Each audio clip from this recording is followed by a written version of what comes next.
एक तालाब है, तालाब में पानी है, पानी पर कश्ती है। उस कश्ती में 4 बिरादर के लोग सवार हैं। जी हाँ साथियों, नंबर 1 वकील साहब, नंबर 2 पुलिस मामा, नंबर 3 नेताजी और नंबर 4 पत्रकार। केजी के बच्चों से क्लास टीचर ने क्वेश्चन किया कि अगर वो कश्ती डूब गई तो बताओ बच्चे, तुम्हारा क्या ख्याल है, क्या बचेगा? तो केजी के बच्चों ने जवाब दिया, टीचर टीचर टीचर, देश बच जाएगा। समझा ना आपने? ये चारों बिरादरी के लोग मिलकर, ताल में ताल मिलाकर देश को ऐसे माहौल में ले जा रहे हैं जिससे निकलना मुश्किल ही नहीं, गैर मुमकिन है। जी हाँ साथियों, कभी कहा न किसी से तेरे फसाने को, कभी कहा न किसी से तेरे फसाने को, न जाने कैसे खबर हो गई ज़माने को। बहुत सब्र किया, ज़ुबान को समझाया, कभी आपके फसाने और कहानियों को किसी से ना कह सकी, लेकिन दिल ही तो है। हक ज़ुबान पर आ गई और लग़ज़िश हो गई, ये मेरी गलती है कि आज मुल्के वतन अज़ीज़ हिंदुस्तान की पूरी दुनिया में बदनामी हो रही है। जी हाँ साथियों, आपने सही सुना आपने। ये लोग अपनी ज़ुबान पर काबू क्यों नहीं रखते हैं? अभी तक आपने मुसलमानों को गालियाँ दी, जी हाँ, कत्लेआम की बात कही। मुसलमान गटर के कीड़े हैं, ये आतंकवाद है, ये गद्दार है। बहुत कुछ अच्छे अच्छे अलक़ाब से मुसलमानों को नवाजा है आपने। जी हाँ साथियों, पर ये मुसलमान है, सब्र व तहम्मुल से सारी आजमाइशों को झेलते हुए अपनी कुर्बानी आज भी पेश कर रहे हैं। दुनिया को मालूम है कि मुसलमानों ने इस मुल्क वतन अजीज़ को आज़ाद कराने के लिए बड़ी बड़ी कुर्बानियाँ दी हैं। जी हाँ साथियों, आज मजहबी मुनाफरत,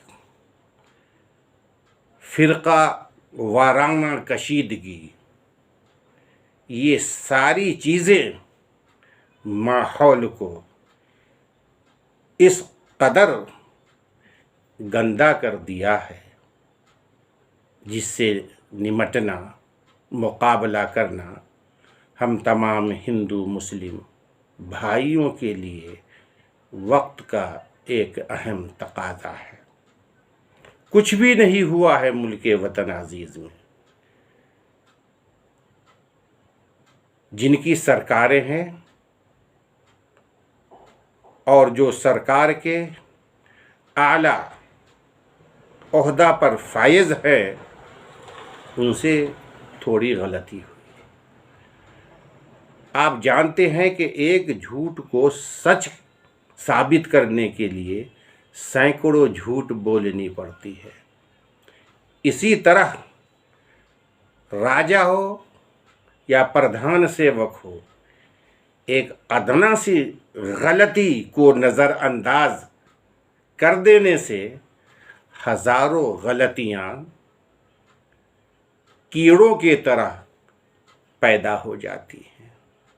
काश मुल्के वतन अजीज़ हिंदुस्तान के हर दिल अजीज़ जनाब नरेंद्र मोदी साहिब वक्त के रहते हुए कोई मुनासिब मुअस्सर कदम उठाते तो आज मुल्के वतन अजीज़ की बदनामी पूरी दुनिया में ना होती। 65 साल की उम्र में कभी हमने ऐसा दिन नहीं देखा कि हिंदुस्तान को जलील की निगाहों से लोग देख रहे हैं। बाहर ममालिक में हमारे राजदूत को बुलाकर वहाँ के बादशाह राजा सख्त सुस्त लानत मलामत कर रहे हैं। एक महिला गुस्ताखे रसूल नबी करीम सल्लल्लाहु अलैहि वसल्लम की शान में गुस्ताखी की।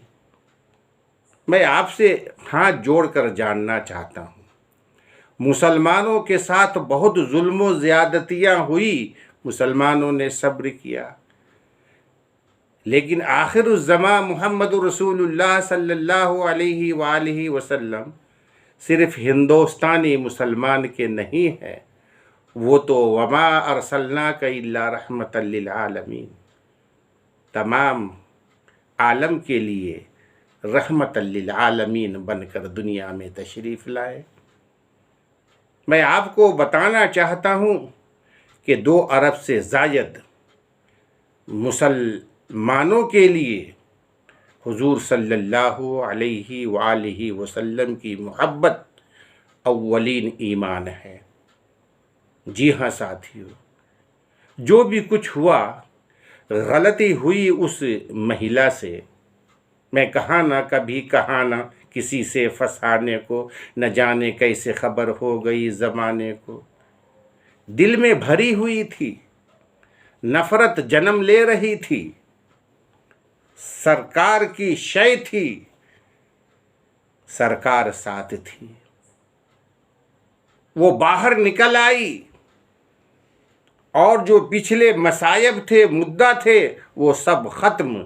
चूँकि आपने एक ऐसे नबी की शान में गुस्ताखी की कि वो नबी सिर्फ मुसलमानों के लिए नहीं है, वो नबी आपके लिए भी है, सारे आलम के लिए है, सारी इंसानियत के लिए है।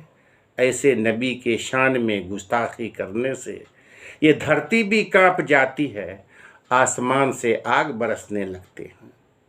जी हाँ साथियों, मैं वक्त के सरकार से गुजारिश करूँगा कि मुल्के वतन अजीज़ के लाखों लोग बाहरी मुल्कों में रहते हैं, वो मेहनत मजदूरी करते हैं और डॉलर भेजते हैं, उनकी कमाई से हम हिंदुस्तानी की ज़िंदगी गुज़र रही है।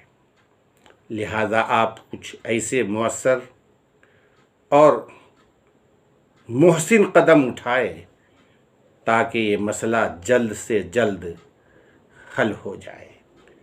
याद रखें दोस्तों, ये वह मसला है जिस मसले को हुकूमत वक्त ही निपटा सकती है, ख़त्म कर सकती है।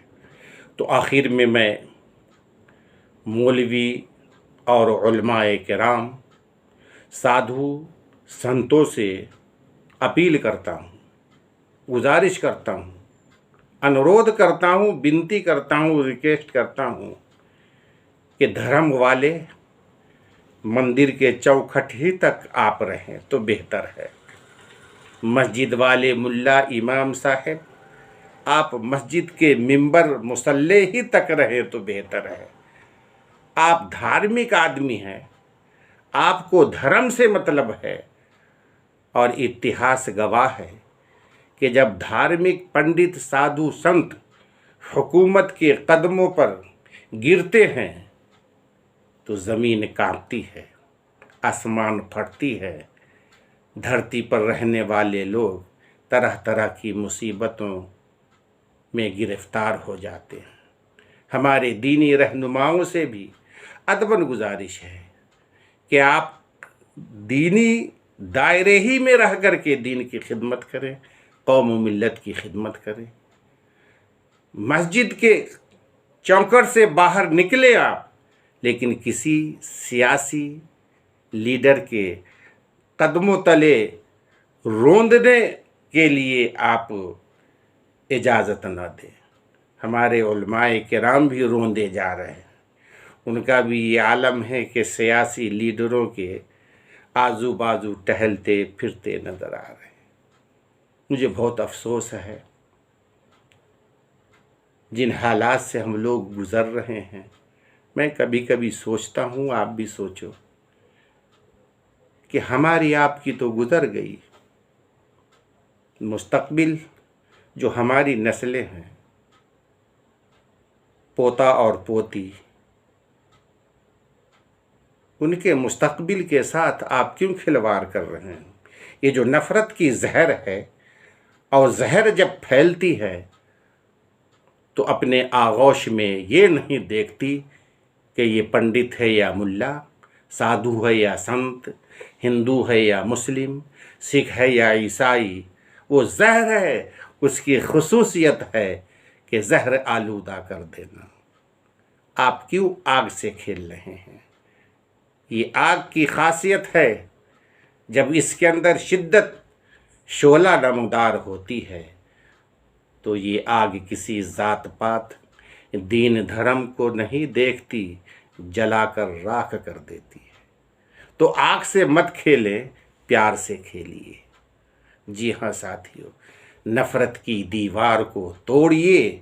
आइए हिंदू मुस्लिम सिख ईसाई भाई मिलकर देश को नई सिमत के जानिब ले चलें। मैं महिला शर्मा मुहतरमा से गुजारिश करता हूँ कि ज़ुबान पे आ गई, निकल गई, और जो निकली आपसे गुस्ताखी, वो उस नबी के शान में जो नबी आपके लिए भी है, हमारे लिए भी है। फिर आप एक महिला हैं, कुछ तो सोचना था। आयशा अम्मा के बारे में इस तरह से डिबेट में आप चिल्लाकर कह रही है, कहने के भी तरीक़े होते हैं ना। आप तो लान तान इस अंदाज में कह रही थी जिसे सुनकर के पूरी दुनिया इस वक्त सिसक रही है। तो देश को बचाना है, हिंदू मुस्लिम सिख ईसाई भाई मिलजुल कर रहना है। यही बातें हैं जो आप तक और देश की तमाम पार्टियों की सरकारों तक पहुंचाना ज़रूरी समझा हूं। आप यकीन जानें, मैं जो वीडियो बनाता हूं ये सिर्फ़ आपके लिए नहीं, अल्लाह का शुक्र है हमारे मिंबर हज़रात में वकील हैं, जज हैं, उलमाए किराम हैं, पंडित हैं, साधु हैं, लीडर हैं, मंत्री हैं, संतरी हैं, कमोबेश 3000 लोग बरकाती ऑनलाइन वीडियो से हर वक्त जुड़े रहते हैं। मैं आप तमाम मेंबरों से गुजारिश करता हूं कि जहां जहां नफ़रत की आग सिलग रही है, उसे प्यार और मोहब्बत, अमन व शांति से फूंक दीजिए, ताकि ये सुलगती हुई आग हमेशा के लिए बुझ जाए और हमारी और आपकी नस्लें आने वाले मुस्तकबिल में खुशी से हिंदू मुस्लिम सिख ईसाई भाई मिलकर ज़िंदगी गुजारे।